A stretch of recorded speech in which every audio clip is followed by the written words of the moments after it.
अब ये बंगाल और असम के इलेक्शन खत्म होने तो पेट्रोल के प्राइसेस देखना 20 से 25 रुपए बढ़ जाएंगे। 2-2 रुपए आकर कम कर जाते हैं और 20 से 25 रुपए एकदम से बढ़ा देते हैं। और ऐसा क्यों किया जा रहा है? क्योंकि सरकार का बीच में पैसा नहीं बन रहा है। स्टेट ऑफ हॉर्मोज बंद क्या हो गई, हमारे पास कोई बैकअप ही नहीं था। ट्रम्प ताऊ की बातें सुन सुन के हम धीरे धीरे नर्क में खिसक लिए और जो लोग देश चला रहे हैं वो टाइम पर सिलेंडर ही नहीं ला पा रहे हैं। लड़ाई हो रही है यूएस और ईरान की और हमारे पास महंगा तेल आ रहा है। लोगों के पास आग लगाने के लिए एलपीजी नहीं और दिल्ली में कोयले बंद कर रखे। लोगों को खाना बनाने के लिए सिलेंडर नहीं और पीने के लिए डाइट कोक ही बंद कर रखे। और जिन लोगों को लगता है कि 20 से 25 रुपए महंगा तेल ले भी लेंगे तो क्या ही दिक्कत हो जाएगी। तो मैं बता दूं 20 से 25 रुपए महंगा तेल ही नहीं होगा, बल्कि जो डेली यूज में सामान यूज होता है वो भी महंगा होगा। हर वो खाना होगा जो उगाया जाता है। पेस्टिसाइड एंड पानी से लेकर हर एक चीज महंगी होगी। और मैं आपको बता दूं कि जियोपॉलिटिकल भी एक बिजनेस का ही पार्ट है। जैसे दो कंपनी आपस में धंधा करती है वैसे ही ये दो देश आपस में धंधा करते हैं। और कौन से देश से कितनी बना के रखनी है ये हमारे सीईओ स्टाफ डिसाइड करते हैं। और हमारे देश के सीईओ हैं पीएम मोदी और जो सेल्स लाने वाला काम करते हैं वो हमारे हैं फॉरेन मिनिस्टर जयशंकर प्रसाद, जिनके आंखों में से बिजली निकलना बंद हो जाए तो थोड़ा काम भी कर ले। तो चलो ये चीजों को मैं अच्छे तरीके से डिकोड करता हूँ।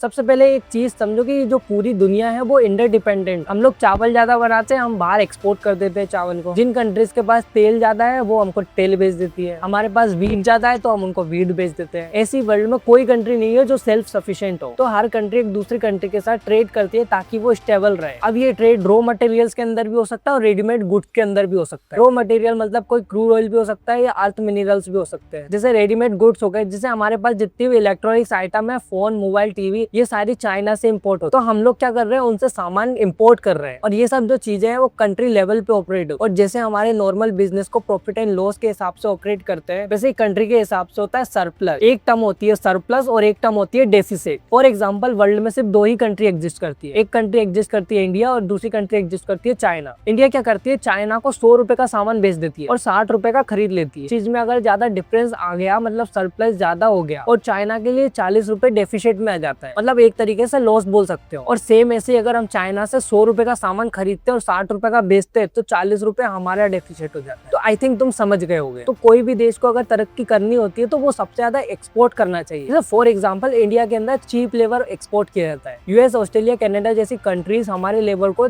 कॉल सेंटर पे ऑपरेट कर, मतलब कोई भी बड़ी कंपनी कनाडा में खुली हुई है तो उसको अपना कॉल सेंटर चलाना है, तो अगर वो कनाडा के अंदर लोग हायर करेगा तो उनको काफी ज्यादा एक्सपेंसिव पड़ेंगे। तो वो क्या करते हैं कि इंडिया के अंदर लोगों को हायर कर लेते हैं जिन लोगों को इंग्लिश बोलना आता है। जिससे होता क्या है, जो कॉस्ट ऑफ लेबर होती है वो काफी ज्यादा चीप पड़ती है। सेम चाइना के अंदर भी सेम चीज होती है, लेकिन चाइना क्या करता है, गुड एक्सपोर्ट करता है। चाइना एक मैन्युफैक्चरिंग हब है और इंडिया क्या है, इंडिया आईटी हब है। ऐसे ही अलग अलग कंट्री के अलग अलग स्पेसिफिकेशन होते हैं। मतलब मिडिल ईस्ट के पास ज्यादा ऑयल है तो वो ऑयल एक्सपोर्ट करता है। और आपकी कंपनी को जो सीईओ रहता है उसका एजेंडा रहता है कि बाहर अच्छी गुडविल बना के रखे और बाहर रिलेशन मेंटेन करे, जिससे बाकी कंट्री आपके देश से ज्यादा धंधा करेगी। जैसे मिडिल ईस्ट में काफी ज्यादा कंट्री और सबके पास क्रूड ऑयल है, तो कोई देश किस कंट्री से कितना क्रूड ऑयल खरीदना चाहिए ये डिपेंड करता है कंपनी का सीईओ। और ये डिपेंड करता है कि आपकी और वो कंट्री के बीच में कैसे रिलेशनशिप है। फॉर एग्जांपल तेल वेनेजुएला के पास भी है, रशिया के पास भी है, ईरान के पास भी है, ओमान के पास भी है। लेकिन हम किससे ले, उससे लेंगे जिससे हमारे रिलेशनशिप काफी अच्छे है, या फिर हम उससे लेंगे जो हमको तेल काफी ज्यादा सस्ता दे रहा है। और सस्ते देने को बोलते हैं एक्सक्लूसिव डील। तो एक्सक्लूसिव डील कब होगी, जब आपके उस देश से काफी अच्छा बेटर रिलेशनशिप है। और अच्छे रिलेशंस बनाना तो काफी आसान है, आप किसी से अच्छे से बात करो और उसके रिलेशन आपसे काफी अच्छे बन चुके, बट आपकी जो दोस्ती है उसको कितने लोग एक्सेप्ट करेंगे ये आपकी औकात डिपेंड करती है। और यही औकात दुनिया के सामने बनाए रखना ये हमारे पॉलिटिशियन का काम है। और पिछले 2 साल में इंडिया की इमेज को इतना ज्यादा डिस्ट्रॉय किया गया है, जिससे इमेज और परसेप्शन हमारे देश के लिए हुआ ही है। और इस चीज से फाइनेंशियल लॉस भी काफी ज्यादा हुआ है। 2 अप्रैल 2025 ट्रम्प आता है और चाइना के ऊपर 34% का टैरिफ लगा देते हैं। क्यों लगाए, क्योंकि ट्रम्प का कहना है कि चाइना से हम काफी ज्यादा सामान इंपोर्ट करते हैं, क्योंकि चाइना सस्ते में सामान बना देता है। और अगर मैं चाइना के ऊपर 34% टैरिफ इम्पोज कर देता हूँ तो चाइना का हर एक सामान 34% महंगा हो जाएगा। तो अमेरिकन क्या करेंगे, उस सामान को जो महंगा आ रहा है चाइना से उसको सस्ते में बनाना चालू कर देंगे अपने देश से। हमारी इकोनॉमी में बूस्ट आएगा, ना कि इनडायरेक्टली चाइना की इकोनॉमी में बूस्ट आएगा। और चाइना सस्ते क्यों बना पाता है, क्योंकि वहाँ पर वेजेस बहुत कम। अगर आप यूएस में किसी हाई स्किल्ड वर्कर को हायर करते हो तो वो $15 से $20 पर हावर के चार्ज करता है। और यही चाइना के अंदर 8 से 10 गुना है, मतलब $2 से $3। और इंडिया के अंदर तो 15 गुना कम है।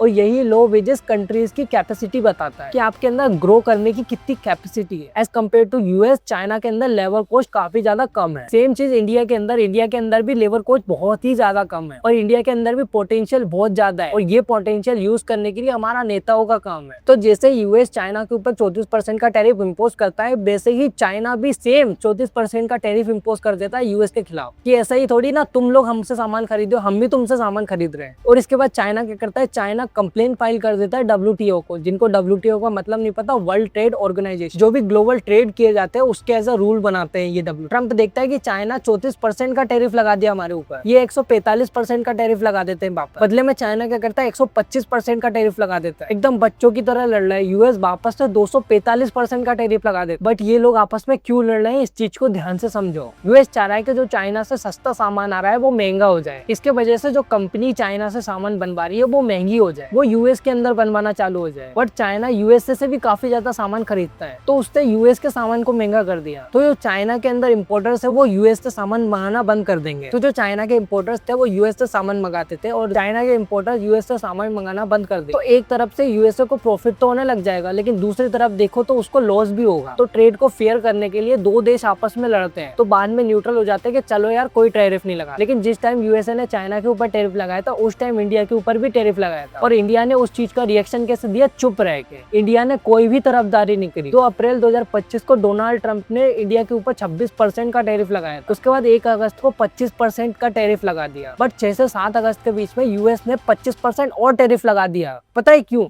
क्योंकि हम रशिया से तेल खरीद रहे हैं। अगर तुम नया नया जियोपॉलिटिकल सुन रहे हो तो आप लोग सोच रहे होगे कि हम लोग रशिया से तेल ले रहे हैं तो यूएस को क्या दिक्कत है। अब ये सारी चीज समझना, वर्ल्ड के अंदर एक वॉर हो रही है रशिया और यूक्रेन की, और यूएसए और रशिया आपस में एनिमीज है और यूएस के पास बहुत ज्यादा बड़ी पावर है और वर्ल्ड की इकोनॉमी है। तो वो क्या करती है, वो दादागिरी करती है, वो लोगों को दबाने की कोशिश करती है, हर किसी के पर्सनल मैटर में घुसने की कोशिश करती है। वो हमेशा क्या करते हैं, हम लोग किसी दूसरी कंट्री को दबा कर रखें, हर फैसला हम करवाए। तो देखा जाए तो वो अपने आप को सरपंच समझते हैं। तो रशिया और यूक्रेन की वॉर चल रही थी, उस बीच में यूएसए ने एक चाल चलने की कोशिश की। उसने क्या किया, रशिया के ऊपर सैंक्शंस लगा दिए और बोला कि जो भी आदमी रशिया से तेल खरीदेगा उसके ऊपर मैं अलग से एडिशनल टैरिफ लगा दूंगा और उसकी इकोनॉमी को डैमेज करना चालू हो जाऊंगा। और that's how geopolitical is always operate. और जब भी आपको किसी रेगुलर बेसिस पे किसी कंट्री को धमकी देनी हो तो आप डायरेक्ट बम नहीं फेंक दोगे, आप इनडायरेक्टली टारगेट करना चालू करोगे और आप लोग उसकी इकोनॉमी को डैमेज करते हो। ये लोग फाइनेंशियली कमजोर करने की कोशिश करते हैं क्योंकि उस कंट्री को धंधा ही नहीं करने देना, अंदर से ही तोड़ देना है। तो उसके बाद क्या हो, यूएसए ने रशिया के ऊपर सैंक्शंस लगा दिए ताकि वो रशिया की इकोनॉमी को वीक कर सके। तो स्टिल इंडिया रशिया से काफी दिन तक तेल खरीदता रहा। उसके 2 रीजन है। पहला, रशिया हमारा अलायंस है और वो हमारा दोस्त है, और दूसरा, यूएस ने रशिया के ऊपर जो सैंक्शंस लगाए थे उसके वजह से काफी कंट्री रशिया से तेल खरीद ही नहीं रही। तो रशिया ने इंडिया से क्या बोला कि आप लोग काफी ज्यादा रीइम्पोर्ट करते हो, तो आप लोग हमसे ज्यादा तेल लेना चालू करो, जिससे आप हमारी इकोनॉमी को काफी ज्यादा स्टेबल भी कर पाओ और मैं तुमको तेल के ऊपर डिस्काउंट भी दे दूं, जो मार्केट का रेट चल रहा है उससे सस्ता दे दूंगा। और इसको ही बोलते हैं विन विन सिचुएशन। और ऐसे ही जियोपॉलिटिकल के अंदर बिजनेस ऑपरेट होता है। और जियोपॉलिटिक्स में ना कोई आपका परमानेंट फ्रेंड होता है, ना कोई परमानेंट एनिमी होता है। जिस जगह देश का फायदा होता है उस जगह देश कूद जाता है। तो इंडिया को रशिया से तेल फायदे में मिल रहा था, इंडिया खरीद रहा था, और यूएसए की इस चीज में एंट्री होती है और ट्रंप बोलता है कि हमने रशिया के ऊपर तो सैंक्शन लगा ही रखे, अब हम आपके ऊपर भी सैंक्शन लगाएंगे और 25% का एडिशनल टैरिफ लगा दिया जाता है, जिससे इंडिया का ऊपर 50% का टैरिफ लग जाता है। जिससे होता क्या है, इंडिया का 100 रुपए का सामान यूएस में जा रहा है